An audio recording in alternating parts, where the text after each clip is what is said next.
So yesterday, I was out on the street in front of this building, and I was walking down the sidewalk, and I had company, several of us, and we were all abiding by the rules of walking down sidewalks. Okay? We're not talking to each other, we're facing forward, we're moving. When the person in front of me slows down, and so I'm watching him, and he slows down, and finally he stops. Well, that wasn't fast enough for me. So I put on my turn signal, and I walked around him. And as I walked, I looked to see what he was doing, and he was doing this. He was texting. And he couldn't text and walk at the same time. Now, we could approach this from a working memory perspective or from a multitasking perspective. We're going to do working memory today.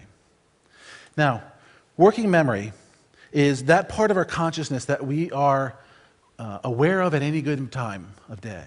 You're doing it right now. It's not something we can turn off. If you turn it off, that's called a coma. Okay? So right now, you're doing just fine. Now, working memory has 4 basic components. It allows us to store some immediate experiences and a little bit of knowledge. It allows us to reach back into our long-term memory and pull some of that in as we need it. Mixes it, processes it, in light of whatever our current goal is. Now, the current goal isn't something like I want to be president or the best surfer in the world. It's more mundane. I'd like that cookie. Or I need to figure out how to get into my hotel room. Okay? Now, working memory capacity is our ability to leverage that. Our ability to take what we know and what we can hang on to and leverage it in ways that allow us to satisfy our current goal. Now, working memory capacity has a fairly long history, and it's associated with a lot of positive effects. People with high working memory capacity tend to be good storytellers. They tend to solve and do well on standardized tests, however important that is. Okay? They're able to have high levels of writing ability. They're also able to reason at high levels.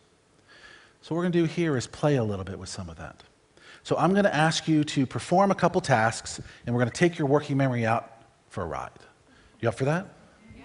Okay. I'm going to give you 5 words, and I just want you to hang on to them. Don't write them down. Just hang on to them. 5 words. While you're hanging on to them, I'm going to ask you to answer 3 questions. I want to see what happens with those words. So here's the words. Tree, highway, mirror, Saturn, and electrode. So far, so good? Okay. What I want you to do is I want you to tell me what the answer is to 23 times 8. Just shout it out.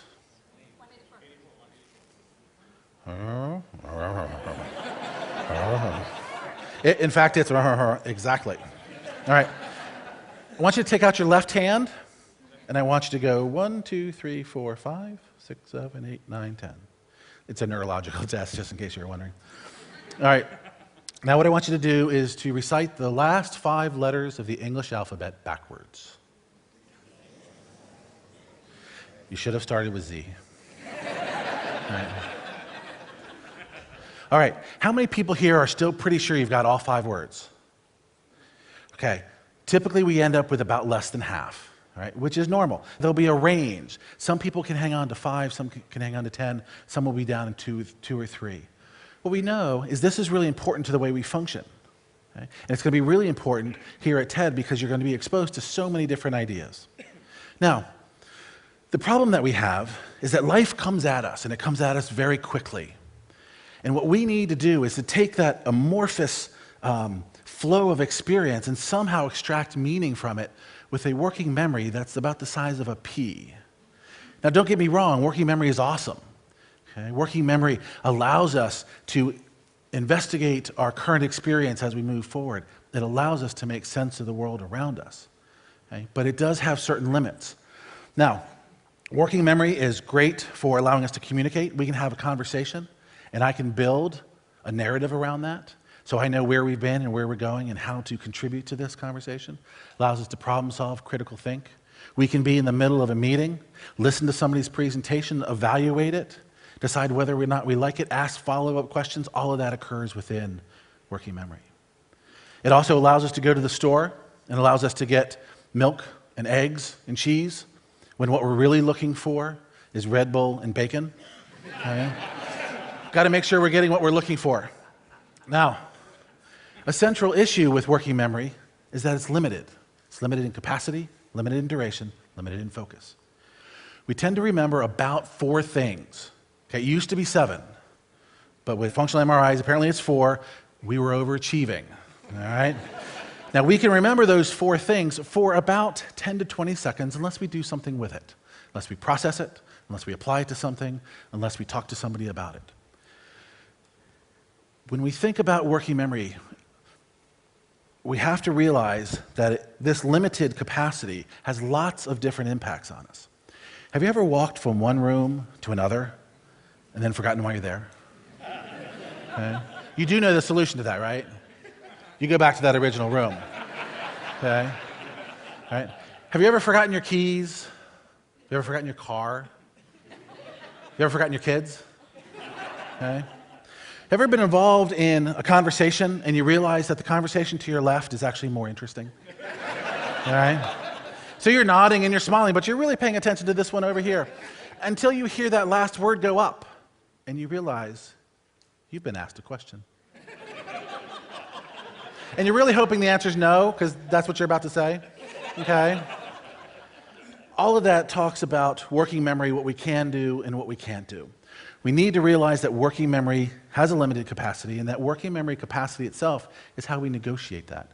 We negotiate that through strategies. So what I want to do is talk a little bit about a couple of strategies here. And these will be really important because you are now in an information target-rich environment for the next several days. All right? Now, the first part of this is that we need to think about and we need to process our existence, our life, immediately and repeatedly. We need to process what's going on the moment it happens, not 10 minutes later, not a week later, at the moment. So we need to think about, well, do I agree with him? Okay? What's missing? What would I like to know? Do I agree with the assumptions? How can I apply this in my life? It's a way of processing what's going on so that we can use it later. Now, we also need to repeat it. We need to practice. So we need to think about it here. In between, we want to talk to people about it. You're going to write it down. When you get home, pull out those notes and think about them and end up practicing over time. Practice, for some reason, became a very negative thing. It's very positive. The next thing is we need to think elaboratively and we need to think illustratively. Oftentimes we think that we have to relate new knowledge to prior knowledge. What we want to do is spin that around. We want to take all of our existence and wrap it around that new knowledge and make all of these connections and it becomes more meaningful. We also want to use imagery. We are built for images. We need to take advantage of that. Think about things in images. Write things down that way. If you read a book, pull things up. I just got through reading The Great Gatsby, and I have a perfect idea of what he looks like in my head. So my own version. The last one is organization and support. We are meaning-making machines. It's what we do. We try to make meaning out of everything that happens to us. Organization helps. So we need to structure what we're doing in ways that make sense. If we are providing knowledge and experience, we need to structure that. And the last one is support. We all start as novices. Everything we do is an approximation of sophistication. We should expect it to change over time. We have to support that. The support may come in asking people questions, giving them a sheet of paper that has an organizational chart on it or has some guiding images, but we need to support it. Now, the final piece of this, the take-home message from a working memory capacity standpoint is this. What we process, we learn. If we're not processing life, we're not living it. Live life. Thank you.